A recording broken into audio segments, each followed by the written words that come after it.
Welcome to cooking பசார். வாழை முட்டு rice பண்ண போகிறோம். வாழை முட்டு ரைஸுக்கு வாழை முட்டு 1, பச்சை மிளகாய், இஞ்சி பூண்டு, பட்டை, கிராம்பு, ஏலக்காய், கருவேப்பிலை, வெங்காயம், நெய், எண்ணெய், ரைஸு, தேங்காய் பால்.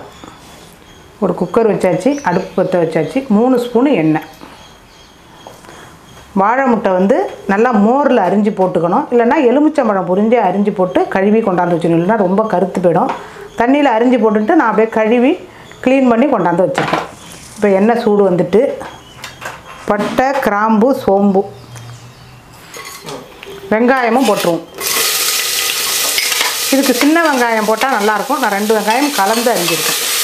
இஞ்சியும் பூண்டும் நறுக்கி வச்சுருக்கேன், அதையும் அதில் போட்டுடணும். அது கூடவே பச்சை மிளகாய், அது கூடவே கருவேப்பிலையும் 2 போட்டுருவோம்.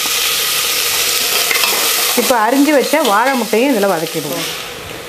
நல்லா வதக்காச்சு. இதில் ஒரு முடி எலுமிச்சம்பழம் புழிஞ்சு விட்டுடணும். இந்த வாழை முட்டில் லைட்டாக துவர்ப்பு இருக்கும். இந்த எலுமிச்சம்பழத்தை புழிஞ்சு ஊற்றி வதக்கிட்டோம்னா துவர்ப்பெல்லாம் தெரியாது. ரொம்ப சாதம் நல்லாயிருக்கும். இது குழந்தைங்க எல்லாமே நல்லா சாப்பிடுவாங்க. லஞ்ச் பேக்குக்கும் எடுத்துக்கலாம். இது கூடவே தக்காளி 2, இதையும் வதக்கிக்கிட்டு காமிக்கிறேன். நம்ம எல்லாம் போட்ட வாழை முட்டு, தக்காளி எல்லாம் நல்லா வந்துருச்சு. அதுமாரி எலுமிச்சம்பழம் புழியவும் வெள்ளை வெள்ளையர்னு ஆகிட்டு பாருங்கள். இந்த வாழை முட்டில் எலுமிச்சம்பழம் போடவும் நல்லா வெள்ளையாக ஆகிடும். எலுமிச்சம்பழமோ மோரோ எது வேணாலும் போட்டுக்கலாம். தேங்காய் 1 பால் புழிஞ்சு வச்சுருக்கேன், அதையும் இதில் ஊற்றிடுவோம். ரொம்ப பால் புழிஞ்சும் போது தேங்காய் பூவை ரொம்ப எடுக்க வேண்டாம், லைட்டாக எடுத்தால் போதும். இது நல்லா கொதிக்கட்டும். இந்த கப்பால் 1 கப்பு ரைஸ் எடுத்தேன். இதுக்கு தேங்காய் பால் 2 கப்பு தண்ணி ஊற்றி புழிஞ்சு எடுத்துகிட்டு வரேன். 1க்கு 2 எந்த கப்பால் வேணாலும் நீங்கள் எடுத்துங்க. நான் 2 கப்பு தண்ணி ஊற்றிருக்கேன். இது தேங்காய் பால் வாழை முட்டு சாதம். இது ரொம்ப காரமெல்லாம் கொடுக்கல, பச்சை மிளகா காரம் தான். அதனால் உப்பு ரொம்ப தாங்காது. சின்ன ஸ்பூனால் 1.5 ஸ்பூனு உப்பு போட்டிருக்கேன். நம்ம இந்த தண்ணியை தொட்டு பார்த்தோம்னா தெரியும். லைட்டாக உப்பு இருக்குன்னா போகிறோம், ரொம்ப வேண்டாம். அரிசியை சும்மா சாப்பாட்டு அரிசி தான் நான் களைஞ்சி வச்சுருக்கேன். அரிசியை களைஞ்சி ஒரு 5 நிமிஷம் ஊற வச்சுருந்தேன்.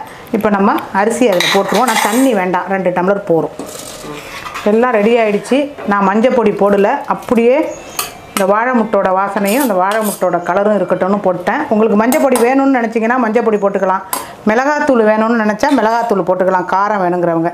இது மேலால் கொஞ்சமாக நெய் ஊற்றிடுவோம். நான் குழம்பெல்லாம் வச்சுட்டேன். இது மேலே கொஞ்சம் போல் சாப்பிட்றதுக்கு தான் வாழை முட்டு சாதம்.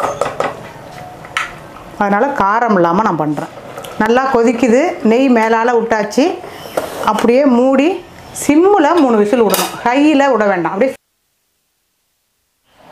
நம்ம வாழை முட்டு ரைஸு ரெடி ஆகிடுச்சு. சிம்மில் வச்சு 3 விசில் விட்டுருந்தோம். சிம்மில் நல்லா வச்சு 3 விசில் விட்டோம்னா, இதே பிரியாணி அரிசியும் வச்சுக்கிட்டோம்னா இன்னும் ரொம்ப நல்லா வாசனையாக செமையாக இருக்குது. அப்படியே இந்த பாத்திரத்தில் நம்ம மாற்றிடுவோம். அவ்வளோதான். இதை ஒரு ஹாட் பேக்கில் மாற்றிடுவோம்.